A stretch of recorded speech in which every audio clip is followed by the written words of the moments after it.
live now. It is Friday. What is it? September 11th, 2020. Miranda, with coronavirus, they all start to blend together. So Yeah. sometimes I can't keep it straight. But it's Friday, September 11th, 2020. And we are joined this morning by Miranda Yaver. Yeah. Yaver? We just went over this. Miranda is a political scientist and postdoctoral scholar in health policy and management at the Fielding School of Public Health at the University of California, Los Angeles, where she conducts research on health policy in the United States. Prior to coming to UCLA, she was a lecturer in political science at Yale and Tufts University, where she taught undergraduate and graduate courses on American politics, public law, and public policy. Her academic writing has appeared in the American Journal of Political Science, the Journal of Law, Economics and Organization, and Perspectives on Politics. She's appeared in the Washington Post, the New York Times, the Guardian, the Rewire News, Medium, Bustle. She's everywhere. She received her political science degree from Columbia University. And prior to that, she worked in the field in several political campaigns, including Obama for America. And Miranda, we're joined by a lot of folks this morning who are saying hello. Ariana from New Orleans, Peter Bittner, Christopher Drago. Peter is very excited to see you on HAPS this morning. I'm excited as well. So thanks for joining, Miranda. How are you this morning? I'm doing well, thanks. This is it's a very strange time to be a political scientist with dual emphases in health policy and constitutional law. It feels like when one crisis sort of subsides, another one emerges. Or right now, it's just sort of everything is burning in both of my areas of specialty. And I kind of wish I were, an auditor or something. No, it'd be a great time. Yeah. Sometimes I wonder if I'm in the total wrong business, when truth doesn't seem to matter sometimes, and when the constitutional norms and public policy that I feel like maybe we've spent generations building upon seem to be shirked and sort of destroyed. Is that how you're feeling about the current situation? Yeah, and there are a couple things where I feel like it's very strange, and it's also a very strange time to be teaching on these issues, because on the one hand we have so much stuff going on that we become numb to egregious erosions of democratic norms and separation of powers. And we're also, and I think that part of it is that there's so much of it, and I think part of it is also that it's happening over such a long time horizon. Now, granted, we've had certain weeks that were like as much news as the whole Watergate scandal, but we've also had some sort of drip drop over the course of several years. And, one of the things that I've told my students more than once is that the last 4 years make Watergate look rather quaint. And they're always rather surprised when I say that, because I teach USV Nixon. And, it's like Nixon doesn't always come off that great in my class. Sure. But this is actually worse. But part of it is that we are seeing so much of it that we're numb. And I think the other part of it is that we saw this massive cover-up operation in the 1970s, whereas now he'll just go on television and say, yeah, I wanted to suppress news about coronavirus. And yeah, it made sense to call Ukraine and try to make this story go away, and we sort of act as though certain things appearing in broad daylight makes them less problematic, which is sort of counterintuitive. Yeah, I think it is so interesting that Bob Woodward is sort of behind two of the biggest revelations in presidential scandal in the last 50 years. He's like in his 70s, and here he is again. But this time it feels like there's just such a different socio-political confluence of circumstances where partisanship and tribalism and echo chambers have sort of made it so that people who support a certain candidate, nothing will really sway them of their support for that candidate, even if, Trump very famously said he could shoot somebody on Fifth Avenue and the people would still vote for him. And sometimes that the whole nation is on Fifth Avenue. Only on Avenue, nowhere else.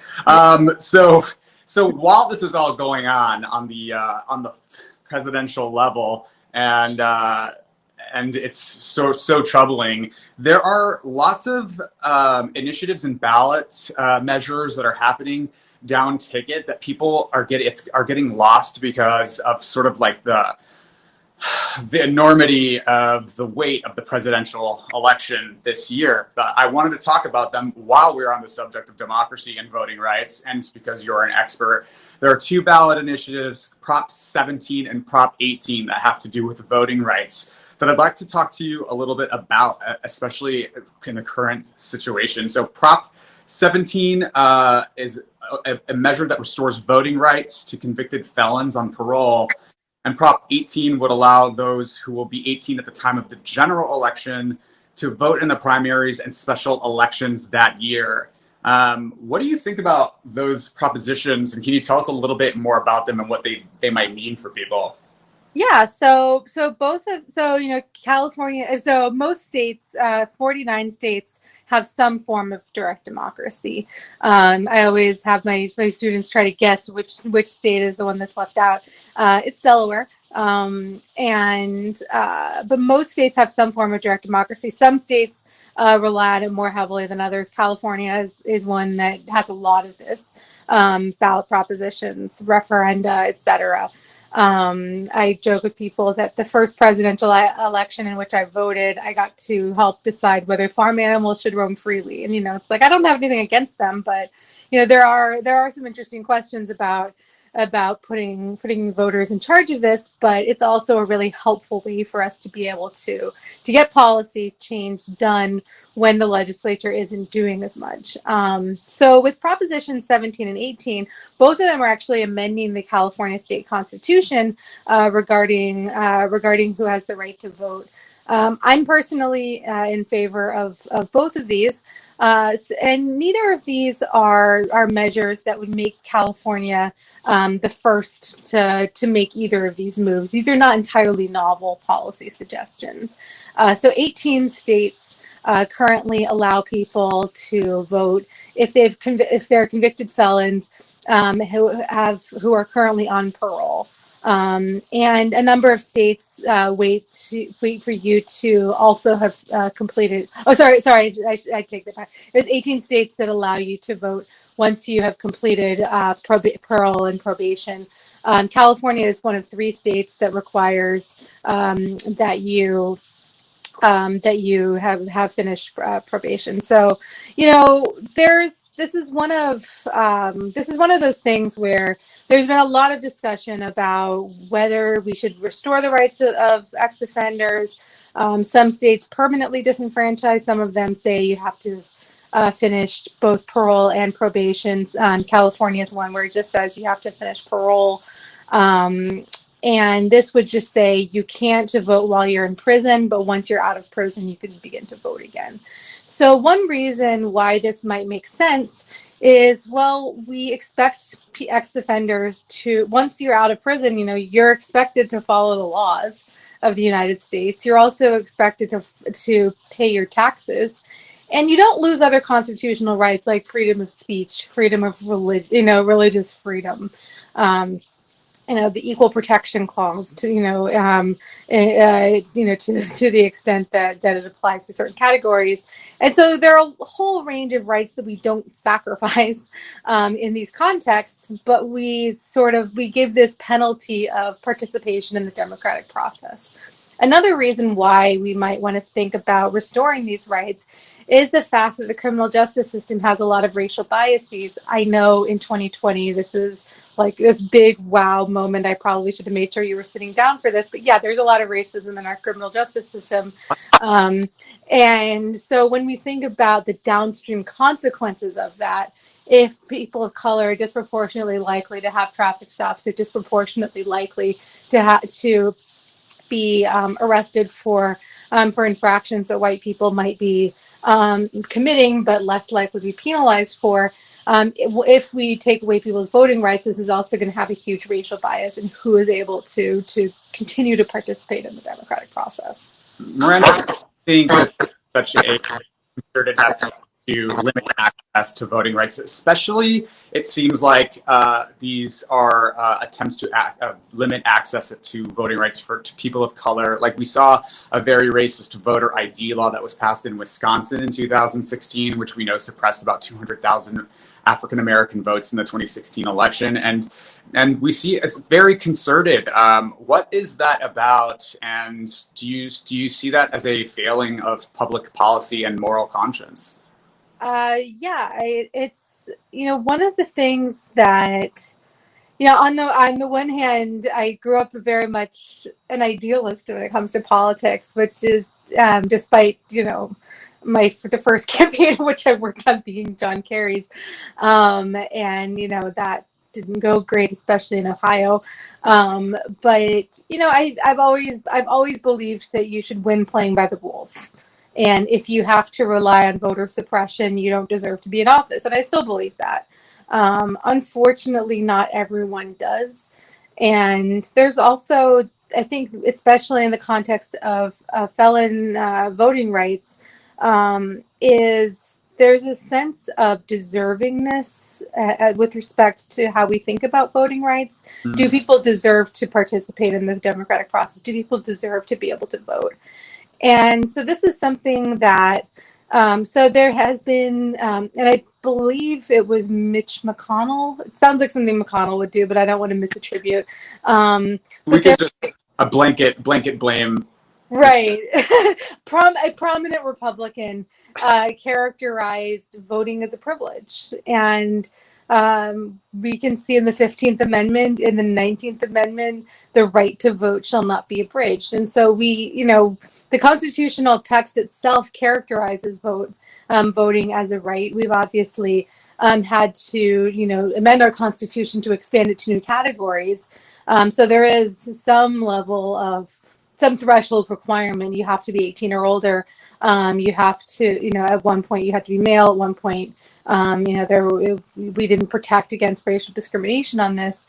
But the right to vote is language that is enshrined in our Constitution, but we still have this perspective embedded in certain policy advocacy about it being a privilege for the people who have, done the right thing with respect to following the laws, even though we don't give these people a free pass with respect to compliance with other laws or with respect to taxes or other obligations. And we would expect that if people are voting, they're going to be more civically engaged, and they're probably going to they might be more responsible in other areas of their life because they're more invested.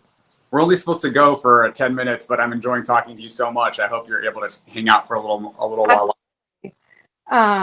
Yeah, so I've only been talking about ex-offender rights, and with the 17-year-olds, several states already allow. So I think it was 17 or 18 states that already allow so it's 18 states plus the District of Columbia that allow people to vote in primary elections if they're going to be old enough to vote in the general, if they're going to be 18 the day of the general election. And on the con side, people can say, well, they're 17, they're really young, what do they know? Are they just going to be reflecting the views of their parents? And those are valid points. We probably, we're not our peak maturity at 17. We probably weren't peak maturity at 18 either. And so there's a question. I don't know if I was peak maturity at 25, but I was definitely still voting. Right? Exactly. And actually cognitive neuroscience research shows that the brain doesn't even fully develop until age 25. And so if we're thinking about brain development, the 17 versus 18 distinction is pretty silly. And also, by that logic, should we be declining voting rights to people who are in cognitive decline in their senior years? Right. If Donald Trump has had some sort of neurological event, should he no longer be able to vote? And we don't do cognitive tests at the polls. And so if someone has dementia and they're lucid, and we don't test for lucidity in the voting booth, nor should we, because voting is a right, not a privilege. And so, I don't think I think that it's a tough case to make that these 8 months are pivotal in one's, development of the relative, political knowledge necessary to actively engage in the voting process. On the pro side, we can say that, well, these are people who were expecting to participate in November. And the primaries are an important part of deciding who we're voting on and thinking about the issues that are important to us and to our party. And so being able to engage them earlier in the democratic process, small d, not big D democratic, is something that is valuable for their participation and their political engagement down the line. If you're just joining us, we are talking to Miranda Yauber. She is the political science and postdoctoral scholar at UCLA, and we're talking about a lot of the propositions that are appearing on California ballots this year, down ticket Proposition 16 and 17, restoring voting rights for Americans, and then the broader political picture about the access to voting rights across the United States. On that subject, Miranda, we're talking about how people view voting as a privilege and therefore feel entitled to deny access to voting rights to people who are marginalized or people of color. We have comments from Mackenzie Hussman saying classic systemic racism. Wicked Sketchy says we need better options to choose from. John Jansen says dump the pretty new streetlights and help the homeless in California. So this sort of ties me into my next question, which is, with this notion that voting is a privilege that has people holding on to that access and not making it universal for people, is that entirely unreasonable to assume that people might feel that way when we have, for instance, the Electoral College, which, twice in the last 20 years has denied the popular vote winner of a presidential election because of this very archaic Electoral College system and the way that those votes are allocated. And then, of course, gerrymandering, which helps bolster this process and make it even more inequitable in the outcome. If people don't feel like one man, one vote is something that is sustainable in the United States, is it reasonable to assume that this causes people to carry that mentality with them, even in public policy and in elected office? I think it definitely. I think that our electoral system, with respect to the Electoral College and the gerrymandering of districts that really can have the dangerous effect of diluting minority voting strength. I think there's definitely a sense of defeatism that can arise. I don't know that to what extent it contributes to a mentality of voting as a privilege, but I think it definitely contributes to this sense of, well, it doesn't really matter, so what's the point? And so when we think about, and I talk a lot with my students about how we should think about voting in America. Is it an obligation? Should we have mandatory voting? Should we have to be knowledgeable about our candidate? There are a lot of people who go into the voting booth only knowing D versus R. And, there's a lot of political science research that shows that that's really all most of us need for most things. The catch is, as we've talked about today, there are a lot of ballot measures, and those don't have D's or R's next to their names. Pro tip for people who are listening: if you're looking for pros and cons and lists of endorsements, go to Ballotpedia, because those will have statements by both supporters and opponents of each measure, so you can weigh the trade-offs, as well as fiscal impact and things like that. But I think that when you don't have this, one person, one vote attitude, it's hard for people in certain parts of the country, especially, to really feel like their vote matters. And that's a really unfortunate thing because, in order for people to be able to, we need to be able to demand responsiveness from our elected leaders. And if people know that certain categories of individuals aren't going to vote, they're probably not going to pay attention to them because they're paying attention to people who are going to be in the voting booth this November, and they know the statistics of who votes and who doesn't. Absolutely. And, there's other assaults on voting rights. There are voter purges in the United States where the people of color primarily and minority citizens are purged from voter rolls based on sort of who are otherwise eligible because of their common last names or basically the very common last names. Including their middle initial in one place but not another. Yeah. We know about 3 million eligible voters were purged from the voter rolls ahead of 2016. Yeah. And so a general assault on voting rights. And do you see, and to your other point, a lot of issues have become partisan issues that don't need to be and that aren't. And shouldn't be. It's dangerous. And shouldn't be. Coronavirus, for instance, is not a partisan issue, and yet you see people support the president, very anti-mask, believe it's a hoax, and dig their heels in about this, and then people who maybe oppose the president taking it very seriously and trying to raise the red flags about it, and I think that's very dangerous. Do you see this hyper-partisanship and the way that we address down-ticket measures and policy proposals as a problem? Sort of hold these issues back from any reasonable success. Absolutely. The idea that protecting voting rights is a partisan issue is terrifying to me. I think it's more terrifying than almost anything that has happened under Trump. It might be the most terrifying, although it's not unique to Trump, because obviously we know what happened in Ohio 2004 and Florida 2000. And if people are less familiar with Ohio 2004, Google Ken Blackwell. You'll pick up on a lot. But the idea that voting rights really is only are deserved by people in your party is a frightening fact, because in a normatively desirable world, the ideal is we preserve voting rights and we convince the most people. And we convince the most people in the right places, given our electoral system, in order to be able to advance the change we want. And unfortunately, we're governed by a lot of people who don't feel that way, and so they're engaging in a lot of voter purges where if you put your middle name in one place but not in another, or if you're listed as Alex in one place and Alexander in another, they'll say, well, you have a name mismatch, or if you don't include junior or senior. And that's, people don't always get the adequate notice. If you don't have a stable address, you might not find out until election day that you've been purged. Most people, by the way, most students. Yeah, exactly. So, how many times did we move when we were 18 to 22? I mean, a lot. I think I changed dorms, a lot of times, and sometimes because district lines are funky, sometimes moving, 2 blocks is going to put you in a new district entirely. And so, these are all things that disproportionately affect young people and people of color and poor people.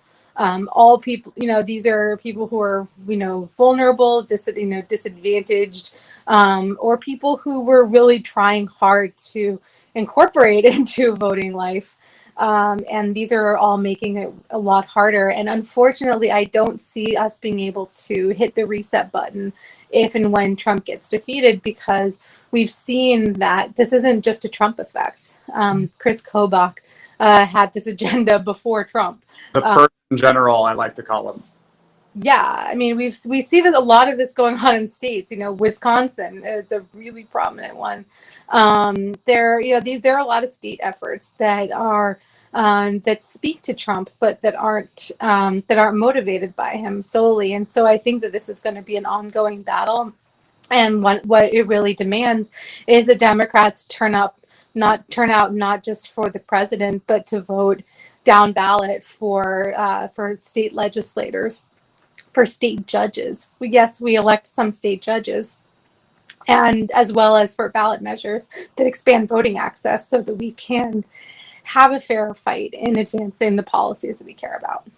Yes, and we do know that the very first bill that was passed by the current Congress in the House, which was expanding access to voting rights, but is on the legislative graveyard that is Mitch McConnell's desk. And so, yes, the Senate level races are important if you want to see something like H.R. 1 pass, but down ticket state legislatures are so important. We know that if you want to get rid of the Electoral College, that there is an interstate popular vote compact that only needs a few more states to sign on, and that will allocate the Electoral College votes to the popular vote winner. Things like that can get done. The ERA, the Equal Rights Amendment, can get done. We've been so close on that one for so long. It's absolutely incredible that we don't have that. Absolutely. So, thank you so much for joining us this morning on the AM Thank you Report so much for with having me on. For HAPS News. I've been joined this morning by Miranda Yaver. She is a political science and postdoctoral scholar in health policy and management at UCLA. Miranda, where can people learn more about you or find you? I'm on Twitter at Miranda Yaver. I live on Twitter. I respond to people, and I've got a website, mirandayaver.com. But reach out on Twitter. I'd love to hear from you. Thank you so much, and thank you for joining. We are live every weekday morning at 7:30 a.m. Pacific Standard Time right here for your morning political news and headlines to get your day started right. If you like this content, if you'd like to sponsor and support it, please consider buying me a cup of coffee because this one is almost out. You can visit me at haps.tv/@AlexMahajer, and we will see you next week. Thank you so much, Miranda. Christopher, Thanks, Alex. Christopher saying thank you. It was a privilege to listen to you.